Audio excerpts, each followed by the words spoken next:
Tää on meidän pihan uusin salaisuus ja hankinta, millä me päästään hyttysistä eroon.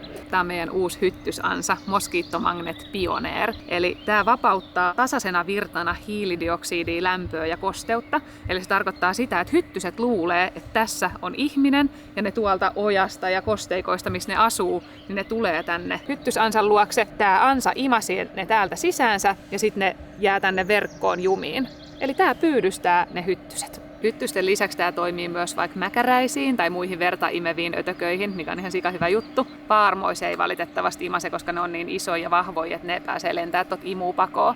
Ja tämä ei myöskään imase vaikka yöperhosia tai mehiläisiä tai pörriäisiä tai muita semmoisia hyödyllisiä hyönteisiä. Tämä vaatii toimijakseen nestekaasua ja verkkovirran. Eli tästä lähtee tämmöinen piuha, joka me ollaan laitettu tuohon nurmikkoon upotettu ja se menee tuonne talon pistorasiaan saakka. Ja sitten tässä on semmoinen tehosteaine, Mosquito Magnet R-Octenol on sen nimi, ja se on semmoinen, mikä tehostaa tämän tehokkuutta entisestään, että siitä tulee semmoinen ihmistä mukaileva tuoksu, minkä vaan hyttyset haistaa. Siis mä kun haistelen tässä, niin mä en haista yhtään mitään, mutta hyttyset haistaa sen tehosteaineen, ja sitten ne hakeutuu tuolta entistä paremmin tämän laitteen luokse ja jää ansaan.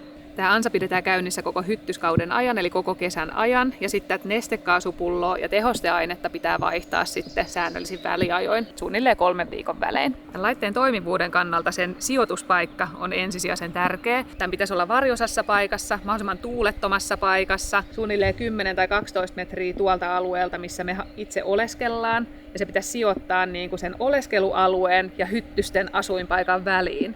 Eli siksi me ollaan valittu just tää paikka meidän pihalla. Tää laite alkaa nappaa hyttysiä mäkäräisiä heti kun sen pistää päälle. Ja sitten siellä on sisällä siis tämmönen verkko, joka tyhjennetään silloin, kun tää on suunnilleen puolivälissä täynnä hyttysiä. Ja näitä on hyvä hankkia ostohetkellä jo tämmönen ekstra verkko, että sitten kun ottaa yhden pois sieltä, niin voi laittaa toisen heti tilalle, että sitten se jatkuu se ansan käyttö keskeytyksettä. Ja katsotaan, mä avaan nyt tän, niin katsotaan minkä verran meillä on hyttysiä täällä. Laitan äkkiä tän tänne. Hyi vitsi, mua jotenkin ällöttää nää. Näitä on näin paljon. Sika paljon kuolleita ja sitten osa täällä on elossa vielä. Ja tässä on nyt ideana se, että mä jätän tän sitten tähän ulos aurinkoon odottamaan, että kaikki loputkin on kuollut ja sitten mä vasta tyhjennän tän ja pesen tän verkon ja jätän sen kuivumaan. Että sitten tää on valmiina sitten seuraavaa tyhjennystä varten, kun vaihdetaan taas nää päittäin. Ja täällä on niinku hyttysiä, mäkäräisiä. Ei näy mitään muita. Ja tämähän on siis monivuotinen ratkaisu, että sitten syksy kun tulee, me puhistetaan tämä laite ja siirretään se tuonne lämpöiseen varastoon odottelemaan seuraavaa kesäkautta. Ja tämän käytön myötä, niin ilmeisesti seuraavina vuosina ne hyttyskannat vaan pienentyy ja pienentyy koko ajan, koska tämä niin tehokkaasti pystyy nappaamaan niitä pois täältä meidän tontilta.